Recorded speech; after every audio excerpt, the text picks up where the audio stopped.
Hey guys, welcome to another episode of Foresight TV. My guest today is Dean Solden.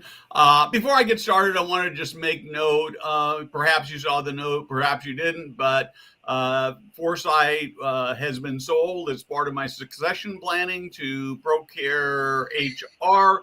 We've been talking in the next few weeks a lot about what that means. It means that we'll be better than ever, more resources, more great content. You'll be happy. I know there'll be some questions. I've already been asked that about editorial independence. We've been promised that, and I believe that that's the case.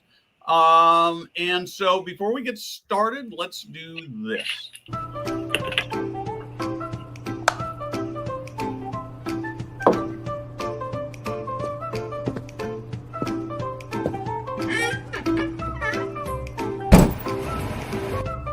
Hey guys, Steve Moran here.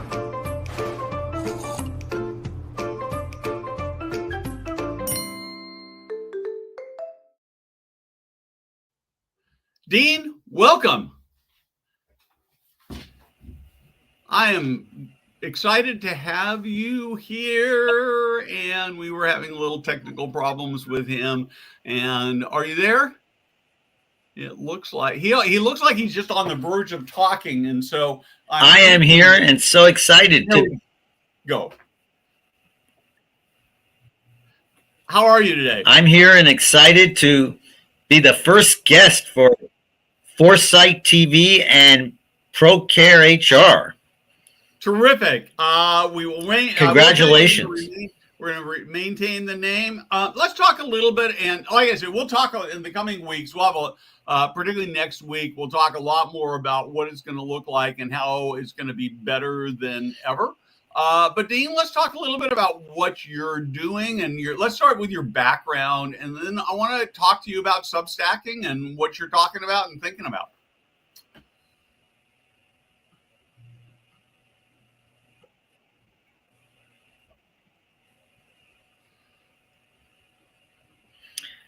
Well, Steve, technically you're cutting out a little bit, but I think you asked me about my background, so I'm just going to start because you're cutting a little in and out for me. But I've been in senior living for the last 30 years. I transitioned to senior living in my early 30s from being a musician, and as you can see, my studio here, I have a joint musical studio and business studio. But I guess I consider myself a creative person as a musician and a writer. And I try to, when I got into senior living, I got passionate about it. Especially, I came in from a family nursing home, but I never liked the nursing home. I didn't like we gave good care, but I didn't love the quality of life that someone could have, partly structurally from the nursing home. And when assisted living came around, that was it for me. I loved it. And that social model, that residential model. And I've always been interested in letting people have a wonderful quality of life, not just quality of care. And that, for a long time. And now I have the next phase we're in. I call senior living 3.0. I call the nursing home 1.0, assisted living 2.0. During senior living, I have a Substack blog called Baby Boomer Blog. But I write about baby boomers and senior living, and I think it's all going to change, and I think it should change. And there's a lot of great things about senior living. I love the industry. I love the people. But there are some things that are fundamentally, structurally difficult with our industry. And I want to help move that forward to make life better for everyone. So, Dean, I'm actually going to ask that you exit out again and come back on your phone. It's very, very laggy on our side. And I'm going to just, if you can do that, I'm going to just talk for a couple minutes and let you re-log in on your phone. And if we end up not doing that, I think we've only had one time, maybe no times, where we've actually had to cancel a show midstream because of technical difficulties. But if it happens, it happens. And so that would be great. So Dean, interestingly enough, Dean and I started sort of independently our own Substack journeys. I have Practical Passionate Leadership that we are posting twice a month. Simple activities that leaders can do to help their team members love coming to work every day, to be better connected to the mission of the organization, to the leadership, to helping their customers. It's actually primarily senior living customers, but it's not only senior living customers. And so it goes all kinds of ways. Dean is focused on baby boomers and the needs of baby boomers. I'm a boomer. He's a boomer. We are clearly figuring out that boomers are very, very different people than and one of the things that's really hit home to both me and as I've talked to other boomers is that we have a terrible problem. We are not dealing with getting older very well. We are struggling with getting older. We don't like it very much. We're pretending like we're younger than we are, and it looks like, well, we had Dean back for a second and then he disappeared, so I'll keep talking. And I hate these technical things. So anyway, so he's really talking about what is it that boomers need, what will attract them. And I've spent a lot of time thinking about the ideal senior living organization, what I'd like as an adult. And I think for me, the biggest challenge is the idea of being with people who are all about the same age as I am or who are older is a huge challenge for me. And so I'm interested in something that's intergenerational. I'm interested in living as normal life now, and it's and that's sort of what we're looking for. It is. I keep saying you can't see it, but I can see behind the scenes, and I'm sort of prepping myself to say, okay, here comes Dean. But it looks like he is not getting back on. And so we're going to give it one more try. If it doesn't work, we are going to just cut this short and see how we're going. So let's see if we can put him back on the stage now, and Jada, and see if that works. Dean, can you hear me? I can. Can you hear me? I can. I think this is going to work. Okay. Let's go back and talk a little bit about your Substack, and we'll go from there. Sure. Well, I started Substack about 5 months ago, and I'm happy to say I have about 325 followers now. So we're getting there. And but I'm writing about baby boomers, and that the baby boomers are entering senior living. As I said before, I don't know if you heard me, I feel this is senior living 3.0. 1.0 is the nursing home generation of 1960.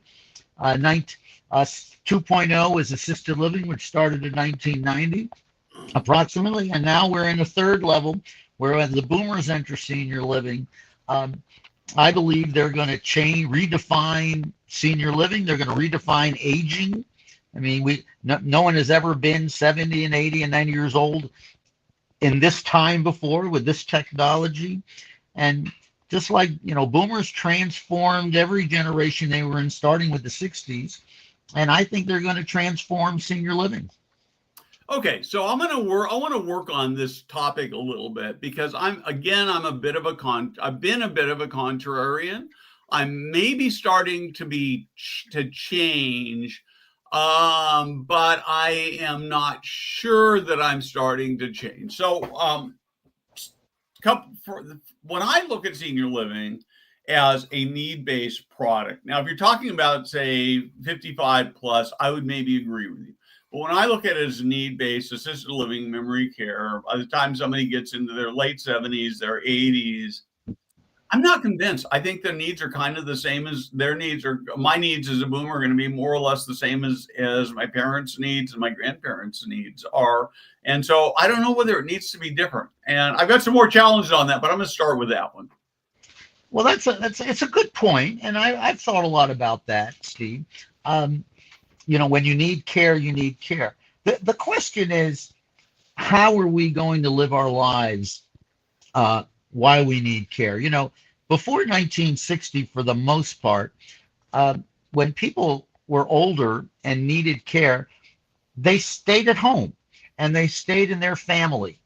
And either their family moved in, or they moved in with their family for the most part. And they got to continue to live a life that was a somewhat of a natural life. There are kids running around, there's animals, there's neighbors. You're in a functioning, dynamic household. This concept that was created of nursing homes and assisted living, of senior living, there was really only one reason we did that, and the industry and the government did that, and that was for financial reasons. It's too, I think 95% of people would probably prefer to stay in their home with care if they could. But it's too expensive. It'd be over $200,000 a year to have full-time care at home for most people. So, you go into assisted living or a nursing home, and it's 4 to 5 thousand in assisted living, and 7 to 8 thousand, and then the government, in Medicaid pays in the nursing home, and because you have one caregiver caring for 6, 8, 10, 15 people, living with just 80 and 90, 70, 80 and 90-year-olds is unnatural. And I've been a quality of life guy my whole career, and I've always tried to create this quality of life, but I always felt like my hands were tied behind my back, because even in the most beautiful upscale communities, it's hard to have great quality of life when you're only talking 80 and 90-year-olds. So the concept that we have gotten rid of intergenerational living is a big problem. And senior and even boomers who need care, I have a little saying, boomers hate the nursing homes of their grandparents, and they're not crazy about the assisted living of their parents. And if they could live, I believe what the next model is going to be, along with the existing models, is the single family home. And I think many boomers, for both financial and social reasons, you live 2 and 3 in a home, and share the care. And even if some organizations buy like 2 or 3 single family homes in a neighborhood, and then you can literally have a nursing assistant go to each person, almost just like they were caring for 8 people in a hallway in assisted living. Well, now they can care for 8 people in a cul-de-sac. And so that solves the financial problem. And I think boomers they want to live a meaningful life, even as they're declining. And I just don't think, to push back against you, I just don't think many of them are going to love assisted living. Now, for some, it will, maybe for half, it'll be great. But we're trying to improve the quality of life. And as a consumer, I don't think boomers, the models that are out there today are not sufficient, in my opinion. So there's been a lot of talk for years about sort of the Golden Girls model, which is sort of what you're describing, right? And on Tuesday, I had, as my guest on Tech Tuesday, I had Jake Rothstein, who is the founder of a company called Upside Home. And what they're doing is they're basically putting people in renter properties and then providing supportive services around it. So a little bit about what you're talking about. Mm-hmm. But one of the questions I asked him was to tell me a story about a failure that he learned from. And when he first started, he actually tried this very thing. He went out and he bought a house. He renovated. He said it was sort of a fixer-upper, but they renovated it. And the idea would be that they would provide some services, rent out bedrooms and baby boomers, and nobody showed up. And they put all this money into advertising. And then they went back and they restaged it and they re-advertised and nobody showed up and they lost a bunch of money and it didn't work. Well, actually, they didn't buy the house. They rented the house. And so I guess the question I have is, how do you tell this story? How do you make it work? As you know, we've got a very, very robust, in some states more than others. California is particularly robust, but we've got a very robust network of small home assisted living, they tend to primarily focus on people who have really high care needs. So, like my stepfather will go into a 6-bed in the next 4 to 6 weeks, probably, because we just can't care for him at home anymore. So, how do we get people to see this and figure it out, and going to be done at scale? That's a good question. I mean, I don't have all the answers to that. I do think that, I don't know when that story was that he told you. What year was that when he was doing that? I think it was about 4 years when he tried to do this. Well, maybe 5. The thing is, I think, as technology increases, and with AI and all the internet that we have, and social media, word can get out real fast. And so maybe he, wasn't able to use that at that time. But I want to go back to the point you said, look, when you really need tremendous amount of care, you're bedridden, you need, or you're, pretty heavily demented, and you need 24-hour care there. Sure, memory care and assisted living. I mean, I run them. They work great, and they're appropriate. I think what's interesting with baby boomers is that, I think we're going to live longer. A lot of people are going to live to 100, and just as every year as medical technology gets better, I think. When assisted living started, a lot of people don't know this.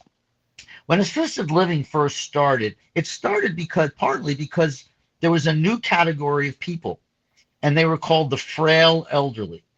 In 1960, when nursing homes started, people needed a lot of care, and they needed a lot of nursing care and almost hospital-like care, and that's why the nursing home was built like a hospital. By 1990, there was so much medical technology, especially with MRIs and different types of procedures that that allowed people. We had a generation of frail elderly. So the 80-year-old was not really sick; they were just frail, and they didn't need a nurse like the nursing home. They needed a nursing assistant that was in the assisted living. I believe there's going to be another level now of frailness. It's just, we might be, 75, 80 years old, and you're starting to break down a little bit, and then 90. But the continuum of frailty, I believe, will continue. And so the question is mostly going to be, when you're still living your life and you're still getting around, even if you're frail, that's when people don't want institutional living. And that's sort of what I'm talking about. I mean, the very severe care, we're always going to need that. And it's appropriate to be in a situation where there's all seniors. But when you're just frail and getting some care that's filling in the gaps, I think most people would rather live in an intergenerational situation.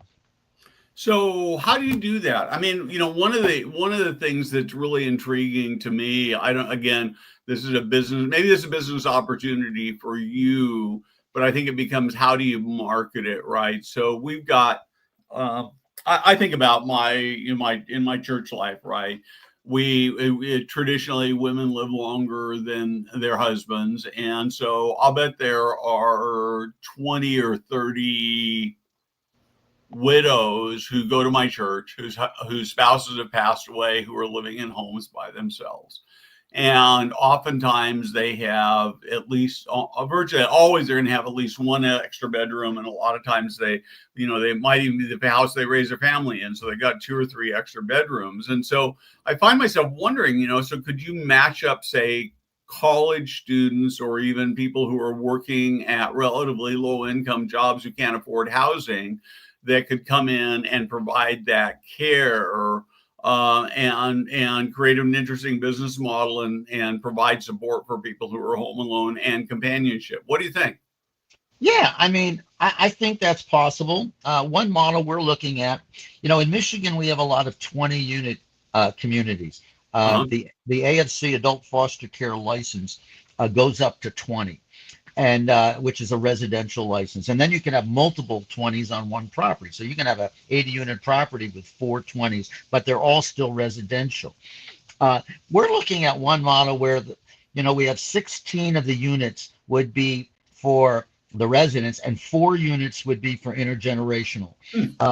And whether they're the caregivers themselves, whether they're students, whether they're just other people, because we're looking at it like for 8 people, have one caregiver for 8 people, and so the 2 caregivers for 16, and then the other 4 would be for intergenerational living. So that's one model. But another model that is happening right now all the time is high rises. My mom lives in a high rise in New Jersey, and it's an independent. It's not even independent living. It's just a high rise, a condo high rise. However, it's sort of turned into a little bit of assisted living. I mean, over 50% of the people are getting some care. But the point is that so they're getting their care, and some of them have private duty, and some just come in. Some of the caregivers come in, but many people there just need an hour here and an hour there, and there's some people in the building who do that, and it's just very natural. And there are some kids, and there are some younger adults there, so it's easier to happen in a larger high-rise situation than it is in the standalone. That's for sure. But that's why I gave you that example. I think in the standalone, well, even in the standalone, I think another model we're looking at is that most of these 20 units are in rural communities, and they have land around them. And so if we build cottages, 4 to 8 cottages around a 20, they're very popular, these, for independent living. And now all of a sudden the campus is not just a standalone assisted living memory care. Now you've got some independent living, and that breathes some more life into the community. Got it. Okay, so I want to actually shift back to baby boomers for a second. Sure. So I have as you know, watching LinkedIn, there's all this conversation about ageism. And everybody talks about the ageism. You got Ashton Applewhite, who sees ageism everywhere, and I find myself to be a skeptic. So a couple of weeks ago, I read something actually somebody who I'm not going to tell you who it was yet, because I think we're gonna have this conversation, who talked about America as an incredibly ageist nation.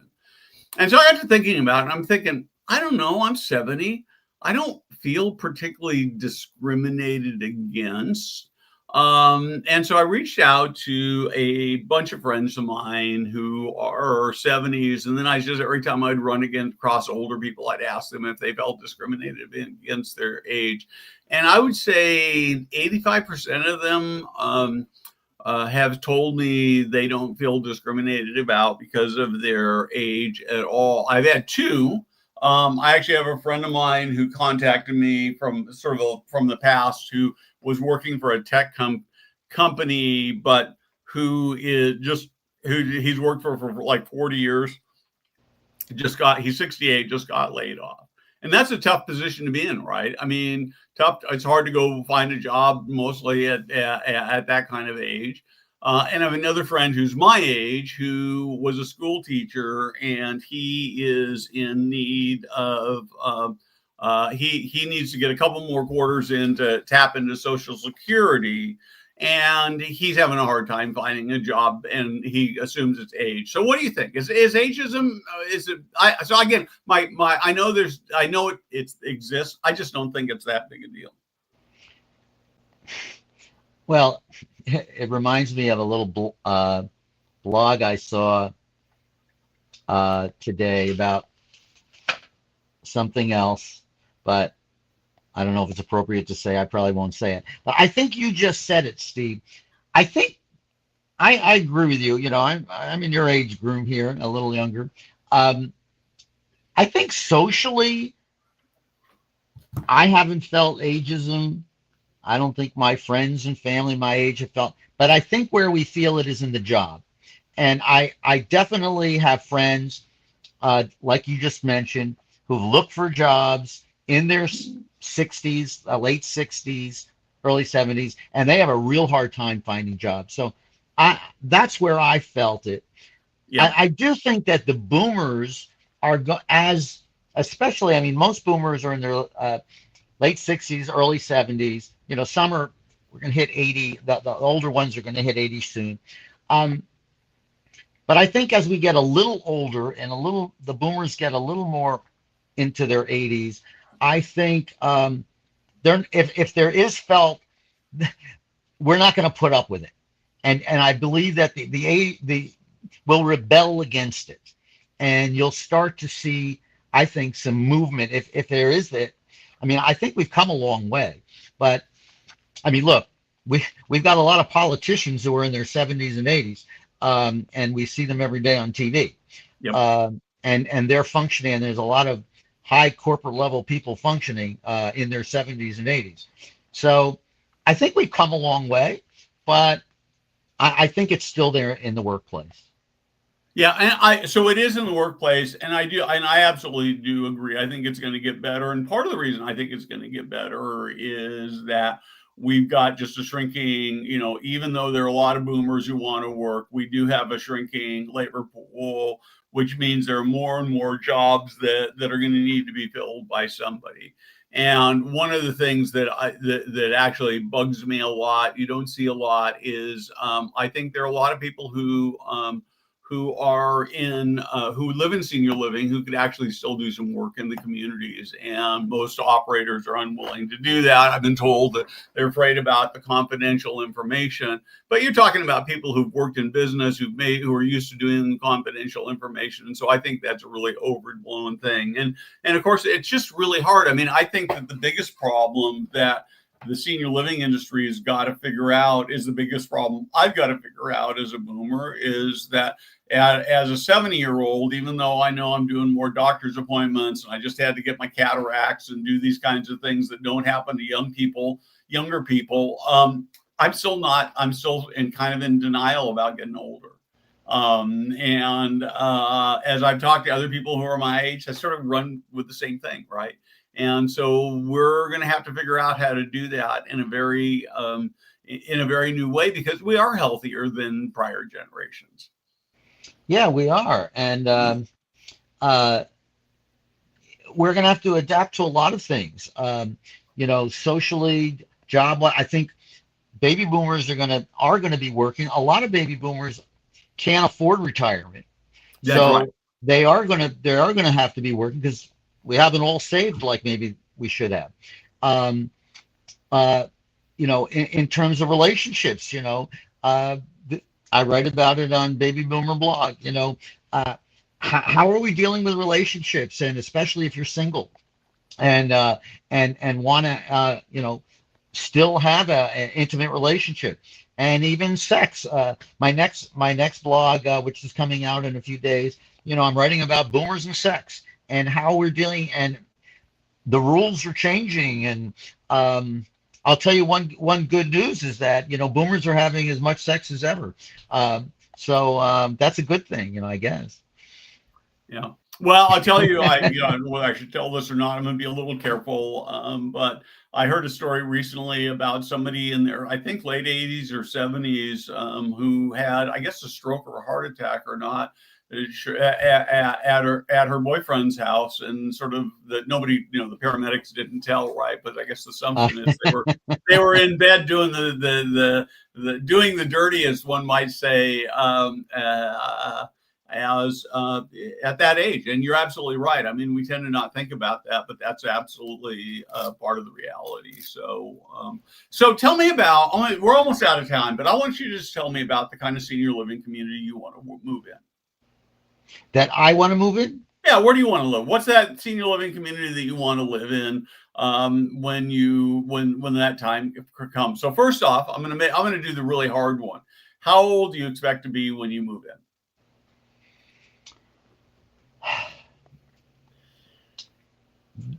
For me, late 70s. Okay.